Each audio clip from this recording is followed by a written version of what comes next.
Hello, Jorbs here coming at you with another Spire side chat.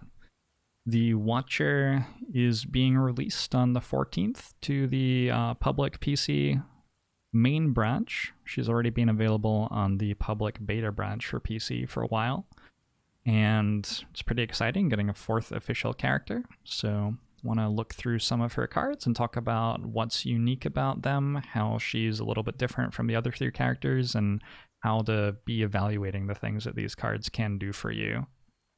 I talked about Protect already, and I want to talk about Carve Reality, which is sort of the attack version of Protect to some extent. And for many of the same reasons that Protect was very good, Carve Reality is also a very, very good card. So looking at this card, we're for 2 energy dealing 18 damage naively, which is like a little bit worse than Carnage. It upgrades to 22 damage total with the upgrade, so Carnage has a very good upgrade. And Carnage for me is sort of like the gold standard of 2 energy attacks that deal a lot of damage that you can reasonably get in Act 1. Because it's hard to get like rare attacks and stuff like that in Act 1. You just don't find rares that often. But Carnage is a card that you can pretty regularly see and which you fairly often want to pick up on Ironclad. One big difference between Carnage and Carve Reality here is that Carve Reality is granular. I can pay 1 energy for this on 1 turn and then hold the smite, which retains. This is Watcher's special keyword, which means that the card stays in your hand until you play it, so you don't have to discard it at the end of turn. And I can play the second half of Carve Reality on the next turn. So that's really cool, because Carnage has this huge problem where if you don't play it, if you don't have the 2 energy to play it on the turn where you draw it, maybe you wanted to play Bash Plus on that turn instead, is a very common problem for Ironclad when Ironclad has 3 energy. Well, you don't get to play it. Carnage will literally exhaust and you'll never draw it again if you don't play it, but even if it didn't, you have to discard it and you don't see it anymore. With Carve Reality, all you have to do is commit 1 energy to this card, and then you get to play the second half of it whenever you'd like. And that's very useful in some of the Act 1 fights where you really want to block on some turns and attack on other turns. It's true for some of the hallway fights, but I think most importantly for Lagavulin, it's a very big deal. Watcher, though, actually has her own mechanic, which incentivizes that sort of pattern of gameplay, where Watcher has stances, and in the starter deck we have Vigilance, which makes us enter Calm, and Calm is a stance where when we leave Calm we get 2 energy. And Eruption is the other interesting card in the starter deck, where when we play Eruption, we enter Wrath, which causes us to deal and receive double attack damage. And so when Watcher starts out, she has this problem with inconsistency, where if you draw Eruption before you draw Vigilance, then when you play Eruption, you have 1 energy left, the enemies are attacking you for twice as much. Fairly often you're not going to have enough energy left to kill the enemies, and they're going to hit you really hard. So Eruption can be a pretty bad card in that situation. If you draw Vigilance before Eruption, then you can be in Calm stance, and then when you play Eruption you get 2 extra energy, so you have 3 extra energy. But even then, you have to have drawn other attacks along with Eruption in order to get a great Eruption turn off. And here you should be thinking, oh, wait a second. With Carve Reality, we get to commit 1 energy at some point and get a smite in hand, which we hold on to until that turn where we want to play the Eruption. And so this card becomes very, very, very valuable in giving you that smite, which you can always hold on to until you go into Wrath form, at which point it's dealing 24 damage for 1 energy. And 24 damage for 1 energy is a lot of damage for 1 energy, especially early in the game. When I think about the best 1-cost damage card in the game for early game, what I usually think about is Glass Knife, and if you look at this card, it deals 24 damage for 1 energy when you upgrade it. When my silent decks have Glass Knife, I'm usually thinking about how they're going to be particularly good against Act 2 elite fights, and certainly when I'm thinking about Act 1 elite fights, it's oh yeah, Glass Knife's going to crush that.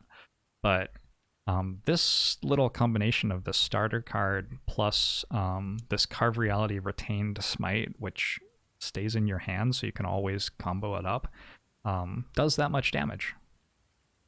So definitely be watching out for that. When you're evaluating smites, keep in mind that you can retain them until the turns where you want to attack a lot, and keep in mind that the existence of Wrath stats means that Watcher in particular has turns where she wants to attack a lot of times in one turn.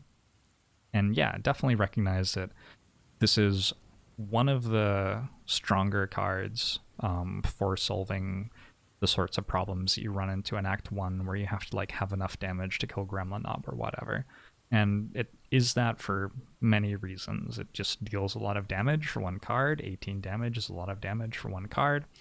It has this smite that you get to retain so that you can play the smite on the right turn. And it's granular, so you can get the damage on turn 1 and turn 2 if you don't have enough energy to get it all on the same turn. I want to point out while I'm talking about Carve Reality that Battle Hymn can be a very strong card for sure. Battle Hymn's the sort of card where if you grab this card and upgrade it and get a smite in hand every turn, it might look a little bit like it's an infinite blades that you have to spend a lot of energy on or something like that. But the fact that the smites retain and the fact that Watcher has Eruption that puts her in Wrath stance means that this card is just way, way, way better than Infinite Blades. It deals a lot of damage, and this is the sort of card which deals enough damage to be comfortably winning the Act 1 boss fight for you and stuff like that. In fact, Battle Hymn still deals very relevant damage even into Act 3 and 4. It's sort of crazy. Sometimes when you play a Watcher run, you feel like you're winning just by playing like better versions of Strike, which is not something that you feel very often on the other characters. The other characters usually feel like they win by like playing Noxious Fumes or Limit Break or Echo Form or Defragment. But Watcher has these like better versions of the basic cards which are so much better that sometimes they can take you a very, very, very long way into a run. I also didn't talk about Establishment when I talked about Protect, which was probably a thing that was an oversight of mine, but I should mention it now. So the smites have retain, right? So they cost the 1 energy, sure. But Establishment is a game-breaking rare power for Watcher, which massively, massively increases the value of any of the cards which have retain. And the cards which have retain are already very good. So I just wanted to point out that when you're looking at things which make smites and thinking about how you're going to combine your smites with one of the stances that deals more damage into a huge alpha strike sort of turn where you kill the enemies outright, the existence of this Establishment card is something that you should definitely be thinking about. And I've certainly had Watcher wins with 3 energy going into Act 4, where the reason I was winning was that Establishment was just making cards not cost any energy, and that makes it a lot easier to win when you only have 3 energy for sure. So I think I talked a good amount about how this card's good in Act 1, and I'm not 100% sure how consistently good something like Carve Reality is in Act 3 or 4, but I want to restate the point that this card's better than it might seem like it was going to be in Act 3 and 4.